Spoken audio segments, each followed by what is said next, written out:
Okay, மறுபடியும் உங்கள் யாவரையும் நம்முடைய ஆண்டவரும் இரட்சகருமாகிய இயேசு கிறிஸ்துவின் நாமத்தினாலே நான் வாழ்த்தி வரவேற்கிறேன். இன்றைக்கும் ஒரு வேத பகுதியை நாம் தியானிக்கலாம். திருப்பிக் கொள்வோம். எபிரேயர் 10வது அதிகாரம், எபிரேயர் 10வது அதிகாரம் 17வது வசனம். எபிரேயர் 10:17. அவர்களுடைய பாவங்களையும் அவர்களுடைய அக்கிரமங்களையும் நான் இனி நினைப்பதில்லை என்பதை சொல்லுகிறார். அவருடைய பாவங்களையும் அக்கிரமங்களையும் இனி நான் நினைப்பதில்லை என்பதை சொல்லுகிறார். பாருங்க, இன்னைக்கு ஒரு ஒரு அற்புதமான ஒரு விஷயத்தை உங்களோட நான் பகிர்ந்து கொள்ள விரும்புகிறேன். என்னவென்றால்,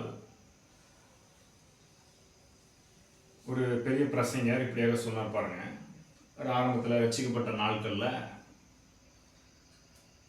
அவரிடத்துல இப்படியாக சொன்னாங்களாம். என்ன சொன்னாங்களாம்? உன்னுடைய பாவங்களை எல்லாம் பரலோகத்திலே தேவன் ஒரு பெரிய பெரிய திரை போட்டு காண்பிக்க போகிறார், அதனால ஒழுங்கா வாழு அப்படின்னு சொன்னாங்க. இதை கேள்விப்பட்ட உடனே அவருக்கு திக்குனாச்சான். உங்களுக்கு வேற இருக்கான்னு தெரியல. இது அந்த பிரசங்கருக்கு மட்டும் இல்லை, எனக்கு அப்படி சொல்லப்பட்டிருக்கிறது. நான் அதை குறித்து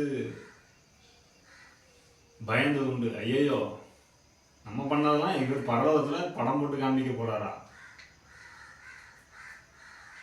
அப்படி போட்டால் என்ன ஆகுறது அப்படின்னு யோசிச்சுக்கிறேன். நான் இந்த யோசிச்சு அதை பற்றி வருத்தப்பட்டது உண்டு, குற்ற உணர்வு அடைஞ்சது உண்டு. அந்த பிரசங்கர் சொல்றாரு, நான் பண்ணதெல்லாம் எல்லா விசுவாசிகள் முன்னாடியும் பரிசுத்தவான்கள் முன்னாடியும் முன்னாடி வாழ்ந்த எல்லாரும் முன்னாடியும் தேவதூதர்கள் முன்னாடியும் பெரிய ஸ்க்ரீன் போட்டு காண்பிச்சா என்ன ஆகுறது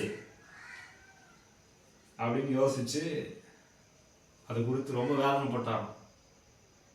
அப்படி மட்டும் செய்யவே வேணாம் அப்படின்னு. பாருங்க, இது அவர் அந்த பிரசங்கியாருடைய வேதனை மட்டும் இல்லை, எல்லா மனிதனுடைய வேதனையும் தான். யாருமே தன்னுடைய பாவத்தை தன்னுடைய குறைகளை பாருங்க சொல்லி காட்டுறதே விரும்புறது இல்லை இல்லையா? அதை சொல்லி குத்தி காட்டுறதே யாரும் என்ன செய்யறதில்ல, விரும்புறதில்ல. அப்புறம் அதை திரையில சினிமா தியேட்டரில் காட்டின மாதிரி பெருசாக காட்டி எல்லாரும் பார்க்க வச்சா என்ன ஆகுறது அப்படின்னு கொஞ்சம் யோசிச்சுப்பாங்க. ஆனால் நிறைய பேர் அப்படி நம்பிட்டு இருக்கிறாங்க தேவனை குறித்து. அப்படியாக தேவனை நம்பிக்கொண்டிருக்கிறார்கள். என் வாழ்க்கையில் இருக்கிற எல்லா காரியத்தையும் காண்பிக்க போறார் தேவன். கொஞ்சம் யோசிச்சு பாருங்க. என்னை இந்த பூமியில் உண்டாக்கி வச்சு என் வாழ்க்கையை என்னை வாழ வச்சு நான் அதை பண்ணுற தவறெல்லாம் ஏதோ ஒரு வீடியோ ஷூட் பண்ணி அதை ரெக்கார்ட் பண்ணி அதை ஒரு திரைப்படம் மாதிரி எடிட் பண்ணி எல்லாம் உட்காந்து கடைசியில் ஒரு நாள் நான் அவர் முன்னாடி போய் நிற்கும்போது அப்படியே போட்டு காண்பிக்கிற ஒரு வேலையை அவர் பண்ணிட்டு இருக்கிற ஒரு டைரக்டர் மாதிரி இருப்பாருன்னா இந்த தேவனை யார் ஏற்றுப்பா? கொஞ்சம் யோசிப்பாங்க. நான் தேவனை அந்த மாதிரி பார்க்கல, எனக்கு அந்த மாதிரி சொல்லப்பட்டது உண்டு. ஆனால் உண்மையிலே தேவன் அப்படிப்பட்டவரா இருக்கிறாரா அப்படின்னு கேட்டீங்கன்னா இல்லை. அப்படி அவர் இருப்பாரானால் யாருமே அவர்கிட்ட வரமாட்டாங்க, நிச்சயமா வரமாட்டாங்க. அவர் தெளிவாக சொல்கிறார், அவருடைய பாவங்களையும் அவருடைய அக்கிரமங்களையும் நான் இனி நினைப்பதில்லை என்பதை சொல்லுகிறார். இது அந்த வசனத்தை முதலே வாசித்தேன். இப்போ நாம நினைக்கிற மாதிரி நம்ம பண்ண என்னைக்கோ பண்ண தவறு எடுத்துட்டு இன்னைக்கு மனிதர்கள் நீ அன்னைக்கு இப்படி பண்ண அப்படின்னு எடுத்து கொண்டு பேசுற மாதிரி அவர் பேசுறது இல்லை. ஏன்னா சொல்றாரு, நான் நினைப்பதில்லை, நான் அதை பத்தி என்ன செய்ய மாட்டேன், இனிமேல் உங்ககிட்ட கொண்டு வர மாட்டேன். இந்த வசனத்தை நான் ஏற்கனவே ஒரு முறை உங்களுக்கு சொல்லியிருக்கிறேன்னு நினைக்கிறேன். நினைப்பதில்லைன்னா என்ன அர்த்தம்? அவர் நினைக்கவே மாட்டாரு அப்படின்னு அர்த்தமா? அவருக்கு எதுவுமே ஞாபகம் இருக்காதுன்னு அர்த்தமா? அப்படின்னு என்ன அர்த்தம்? பாருங்க, அவர் சர்வ ஞானி, எல்லாவற்றையும் அறிந்தவர். ஒருவேளை நீங்க இனிமேல் ஏதாவது தப்பு செய்ய போறீங்கன்னா அதுவும் அவருக்கு தெரியும். அப்படின்னு என்ன அர்த்தம்? அப்போ நான் இதுக்கப்புறம் நீ என்னை ஏற்றுக்கொண்ட, என்னுடைய ரத்தத்தினால் மீட்கப்பட்டவன் நீ, உனக்காக என்னுடைய குமாரனை அனுப்பி என்னுடைய பாவங்களையெல்லாம் உன்னுடைய எல்லா பாவங்களையும் நான் சுமந்து தீர்த்துட்டேன். இதுக்கப்புறம் அதை பத்தி நான் உன்கிட்ட என்ன செய்ய மாட்டேன், பேச மாட்டேன். வேதம் சொல்கிறது இயேசு கிறிஸ்துவை பற்றி பாருங்க. இந்த 2 நாளா கிறிஸ்துமஸ் கொண்டாட போறோம் இல்லையா? கிறிஸ்துவின் பிறப்பை உலகம் எங்கும் எல்லாரும் கொண்டாடுறாங்க, நாமும் கொண்டாட போகிறோம். ஏன்? இயேசு குறித்து வேதம் சொல்கிறது, உலகத்தின் பாவத்தை சுமந்து தீர்க்கிற தேவ ஆட்டுக்குட்டி அவர். உலகத்தின் பாவத்தை எல்லாம் தன்மேல ஏற்றுக்கொண்டு, எல்லாருடைய ரெக்கார்டையும் தன்மேல ஏற்றுக்கொண்டு அவர் ஒரு நாள் போட்டு நமக்கு படம் போட்டு காண்பிக்க போறது இல்லை. நல்லா புரிஞ்சுக்கணும் அதை.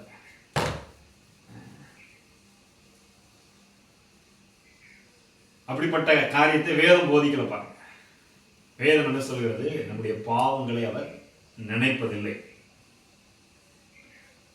ஒருவேளை அநேகர் சொல்லுகிறது போல அவர் நம்முடைய பாவங்களை எல்லாம் படம் போட்டு சினிமா தியேட்டரில் போடுற மாதிரி போட்டு காண்பிச்சாருன்னா கொஞ்சம் யோசிச்சு பாருங்க. நம்முடைய உறவுகளை, நமக்கு தெரிந்தவர்களை, மற்றவர்களை எல்லாரும் நம்ம எப்படி பார்க்க முடியும்? ஒருத்தரை நம்ம பண்ற தப்ப, நம்ம நினைச்ச நினைவுகளை, தவறான எண்ணங்களை கொண்டு வந்து காட்டினா என்ன ஆகுறது? கொஞ்சம் யோசிச்சு பாருங்க. தேவன் அப்படிப்பட்ட வேலையை என்ன செய்யறதில்லை. நான் இப்படி சொல்றதுனால சிலர் என்ன நினைச்சிடறாங்க, சிலர் அந்த மாதிரி சொல்லும்போது, அப்ப என்ன நீங்க வேதத்துல நாம் பேசுகிற ஒவ்வொரு வார்த்தைக்கும் கணக்கு ஒப்புவிக்க வேண்டும் என்று வேதம் சொல்கிறதே, அப்போ அதெல்லாம் எப்படி வேணா வாழலாமா நீங்க சொல்ற மாதிரி? இப்போ தேவன் அதெல்லாம் எல்லாத்தையும் மறந்துடுவாரா? எப்படி வேணா தப்பு பண்ணிட்டு எப்படி வேணா இஷ்டத்துக்கு வாழ்ந்துடலாமா அப்படின்னு கேட்கறது உண்டு சிலர். பாருங்க, இந்த தேவனிடத்துல வந்துட்டு நீங்க எப்படி வேணா வாழ முடியாது. எப்படி வேணா வாழலாமான்னு கேள்வி கேட்டீங்கன்னா, நீங்க தேவனிடத்துல வந்தீங்களான்னு நான் கேள்வி கேட்பேன். இந்த இயேசு ஏத்துக்கிட்டீங்களா அப்படின்னு கேள்வி கேட்பேன். இந்த இயேசுவின் ரத்தத்தினால உண்மையிலே நீங்க மீட்கப்பட்டிருக்கிறீங்களா? இந்த ரட்சிப்பை புரிஞ்சுக்கிட்டீங்களா? ஏத்துக்கிட்டீங்களா? பாவ மன்னிப்பின் நிச்சயம் உங்களுக்கு உண்டாயிருக்கிறதா?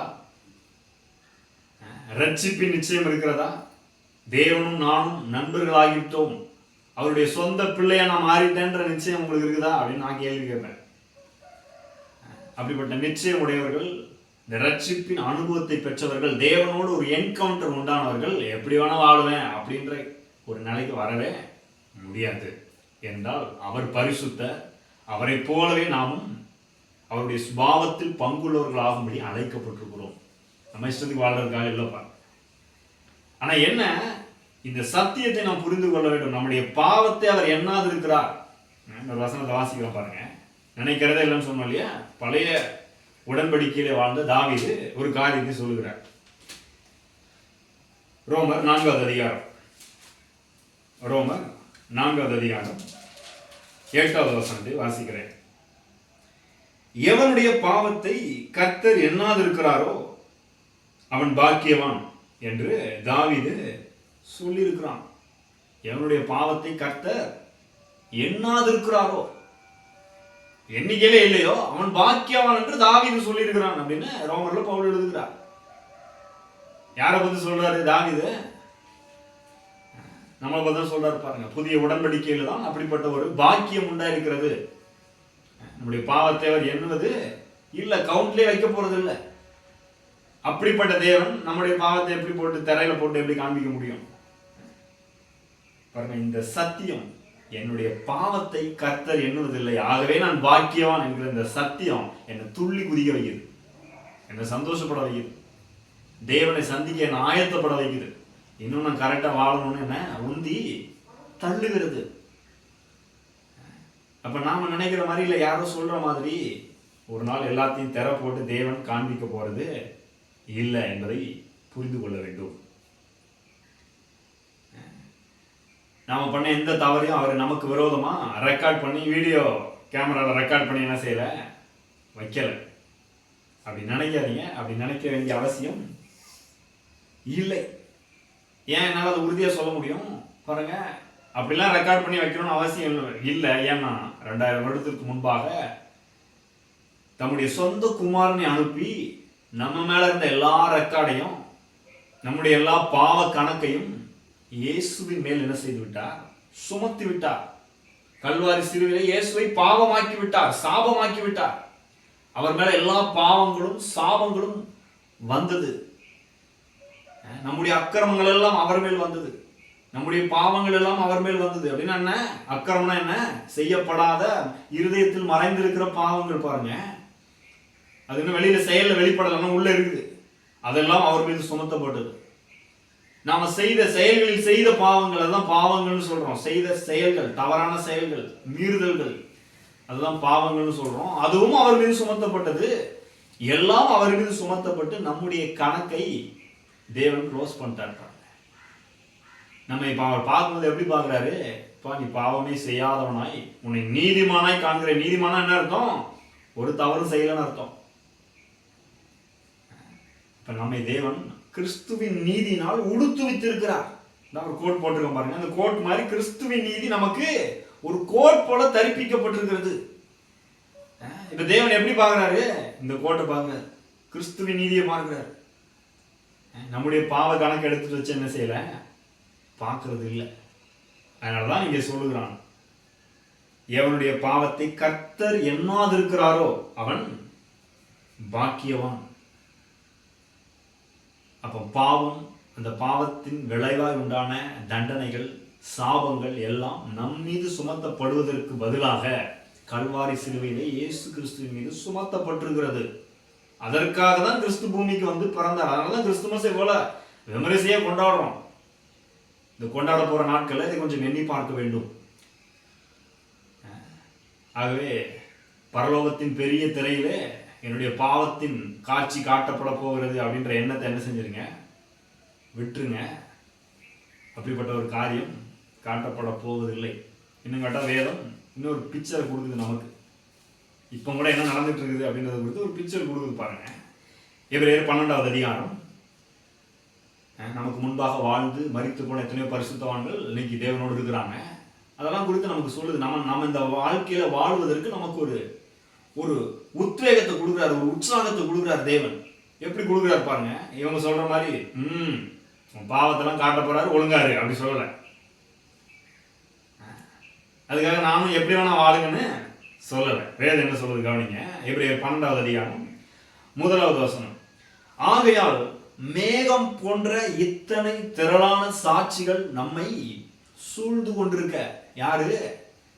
ஆதாம்ல இருந்து, ஆபேல்ல இருந்து ஆரம்பிக்கிறார். முதிய எபிரேயர் 11வது அதிகாரத்தில் ஆதாம் பாவம் செய்தான். அதுக்கப்புறம் அவனுடைய சந்ததியில் இருக்கிற ஆபேல்ல இருந்து ஆரம்பிக்கிறார். இவர்கள் எல்லாரும் ஆபேல், நோவா, ஆபிரகாம், ஈசாக்கு, யாக்கோபுன்னு பெரிய ஒரு லிஸ்டே கொடுக்கிறார். இவர்கள் எல்லாரும் எப்படி விசுவாசத்தினாலே பாவத்தை ஜெயித்தார்கள், பிரச்சனையை ஜெயித்தார்கள், யுத்தத்தில் எப்படி ஜெயித்தார்கள், எல்லாவற்றையும் அப்படியே பெருசா லிஸ்ட் பண்ணிட்டு வர்றாரு. அக்கினியை அவித்தார்கள், எல்லாத்தையும் சொல்றாரு பாருங்க. சொல்லி முடிச்சுட்டு சொல்றாரு, ஆகையால் எல்லாரும் விசுவாசத்துல உறுதியா இருந்தாங்க, தேவன் சொன்னபடி செய்தார்கள். ஆகையால் மேகம் போன்ற இத்தனை திரளான சாட்சிகள் நம்மை சூழ்ந்து கொண்டிருக்க. இவங்க எல்லாம் ரொம்ப கரெக்டான ஆட்களா? கிடையாது. எல்லாம் தவறுனவங்க தான், குறைவுள்ளவர்கள் தான். ஆனால் தேவனை நம்பி விசுவாசத்தில் வல்லவர்களாகி உலகத்தை ஜெயித்தவர்கள், பாவத்தை ஜெயித்தவர்கள். அப்போ மேகம் போன்ற இத்தனை திரளான சாட்சிகள் நம்மை சூழ்ந்து நிற்க, பாரமான யாவற்றையும் நம்மை சுற்றி நெருங்கி நிற்கிற பாவத்தையும் தள்ளிவிட்டு. எப்படி சொல்றாரு பாருங்க. அவங்க எல்லாம் இருக்கிறாங்க, என்ன சொல்றாங்க? அவங்க அங்க இருந்துட்டு நீ தப்பு பண்ண சொல்லிட்டு இருக்காங்களா? கிடையாது. சாட்சிகள் நமக்கு முன்னாடி நிற்கிறாங்க. நானும் அப்படி தான்ப்பா இருந்தேன், இந்த தேவனை நம்பி நல்லா வந்துட்டேன், ஜெயிச்சுட்டேன், முன்னேறிட்டேன், இந்த பிரச்சனையை சவாலை தாண்டிட்டேன், இந்த பாவ சோதனையை ஜெயிச்சுட்டேன், நீயும் வரலாம் அப்படின்னு உற்சாகப்படுத்துறதுக்கு தான் நிறைய பேர் இருக்கிறாங்க. திரளான சாட்சிகள் நமக்கு முன்பாக வாழ்ந்து போயிருக்கிறாங்க பாருங்க. மேகம் இருக்கிற மாதிரி அவங்க எல்லாரும் இருக்கிறாங்கன்றாரு. அதனால என்ன பண்ணணுமா? எல்லா பாரத்தையும் தள்ளிட்டு நம்மை சுற்றி நெருங்கி நிற்கிற பாவ உலகத்துல வாழ்றோம், பாவம் நெருங்கி நிற்கிறது. இந்த பாவத்தையும் தள்ளிவிட்டு நம்முடைய விசுவாசத்தை துவக்குகிறவரும் முடிக்கிறவருமாய் இருக்கிற இயேசுவை நோக்கி நமக்கு நியமித்திருக்கிற ஓட்டத்தில் பொறுமையோடே ஓடக்கடவும். வாழ்க்கையை பொறுமையா வாழணும் பாருங்க. அவசர அவசரமா ஓடணும்னு அவசியம் இல்லை. நமக்குன்னு ஒரு திட்டத்தை, ஒரு நோக்கத்தை, ஒரு பிளானை கர்த்தர் போட்டு வச்சிருக்கிறாரு. அதுல நாம் பொறுமையோடு என்ன செய்ய வேண்டுமா? ஓட வேண்டுமா? யாரை நோக்கி? இயேசுவை நோக்கி.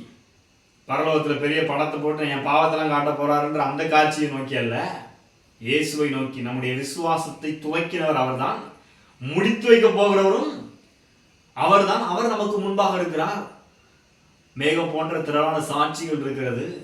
ஆகவே பொறுமையோடு என்ன செய்ய வேண்டும்? ஓட வேண்டும். இது எனக்கு பெரிய நம்பிக்கையும் தைரியத்தையும் கொடுக்கிறது. நிச்சயமா நானும் ஜெயிப்பேன், முன்னேறுவேன். இயேசு சொன்ன மாதிரி உலகத்தை நான் ஜெயித்தேன்றாரு. நானும் திடன் கொண்டு உலகத்தை ஜெயிப்பேன். நமக்கு முன்பாக ஒரு பெரிய கிரீடம், ஒரு அவார்டு இருக்குது. பரலோகத்துல என்னங்க இருக்குது? ஜீவ கிரீடம் நமக்காய் காத்து கொண்டிருக்குதுன்னு வேதம் சொல்லுது. நிறைய பேர் சொல்ற மாதிரி நம்ம பாவத்தின் பெரிய படம் காண்பிக்கப்பட போவது இல்லை. அந்த மாதிரி ஒரு சினிமாவை காட்டுற வேலையில ஆண்டவர் இல்லை பாருங்க. ஆகவே அந்த எண்ணத்தை விட்டுவிட்டு நமக்காக ஒரு ஜீவ கிரீடம் காத்திருக்கிறது.